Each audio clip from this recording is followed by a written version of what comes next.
Wacana revisi Undang-Undang Nomor 34 Tahun 2004 tentang Tentara Nasional menuai pro kontra. Revisi undang-undang tersebut diusulkan oleh Markas Besar TNI.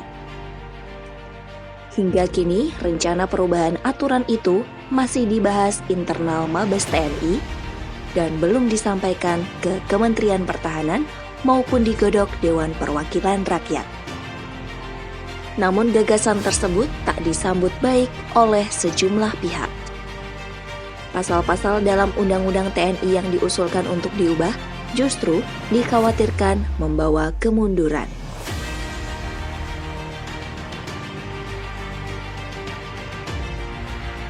Salah satu pasal yang disorot dalam usulan revisi Undang-Undang TNI yakni mengenai jabatan Wakil Panglima TNI. Sebelumnya, Panglima TNI bekerja tanpa didampingi wakil. Aturan lain yang banyak mendapat kritik, yaitu usulan prajurit TNI aktif bisa menduduki jabatan sipil lebih banyak di kementerian atau lembaga. Revisi Undang-Undang TNI juga mengusulkan perpanjangan masa dinas prajurit. Dalam usulan revisi undang-undang, masa dinas keprajuritan dapat diperpanjang hingga usia 60 tahun untuk prajurit yang memiliki kemampuan, kompetensi, dan keahlian khusus. Pasal lain yang juga menuai pro kontra ialah tentang usulan TNI jadi alat keamanan negara. Revisi Undang-Undang TNI mengusulkan TNI sebagai alat negara di bidang pertahanan dan keamanan negara yang berkedudukan di bawah Presiden.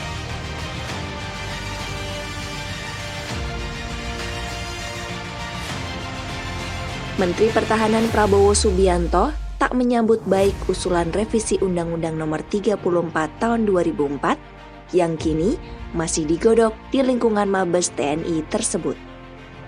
Menurut dia, Undang-Undang TNI yang ada saat ini sudah baik.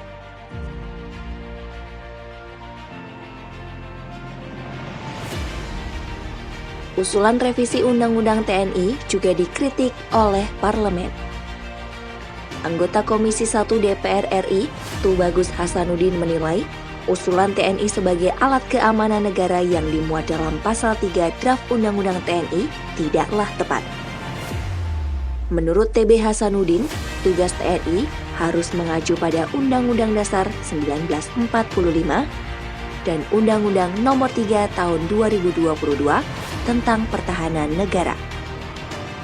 Pengamat militer dari Center for Intermestic and Diplomatic Engagement, Anton Aliabas menilai, usulan revisi aturan tersebut berpotensi menimbulkan tumpang tindih dengan tugas Polri. Usulan TNI pun dipandang tidak memiliki dasar hukum yang kuat.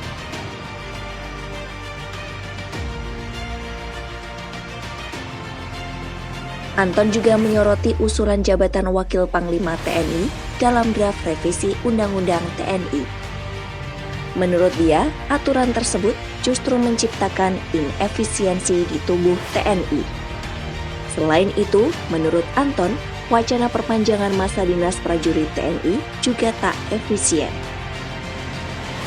Usulan tersebut justru berpotensi menambah jumlah perwira yang non-job di tubuh militer.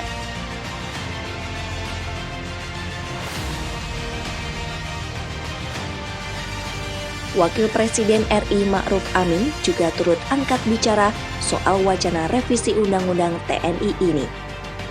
Ma'ruf menyoroti usulan perluasan wewenang prajurit TNI aktif. Ia mewanti-wanti agar revisi Undang-Undang TNI, khususnya usulan perubahan pasal tersebut, tidak menciderai semangat reformasi. Ma'ruf mengingatkan salah satu semangat reformasi 1998 adalah menghapus dui fungsi ABRI. Oleh karenanya, wacana penambahan jabatan sipil yang bisa diisi perwira aktif mesti dibahas serius agar tidak menyalahi semangat reformasi.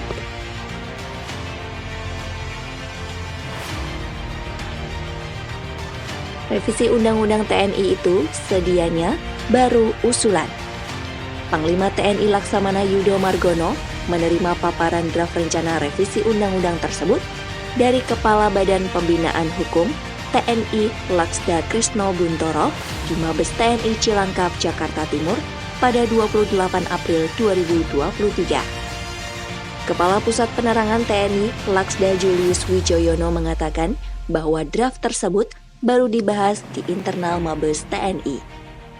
Artinya, rencana perubahan itu baru sebatas usulan yang belum disampaikan kepada Kemenhan yang nantinya akan diteruskan ke DPR.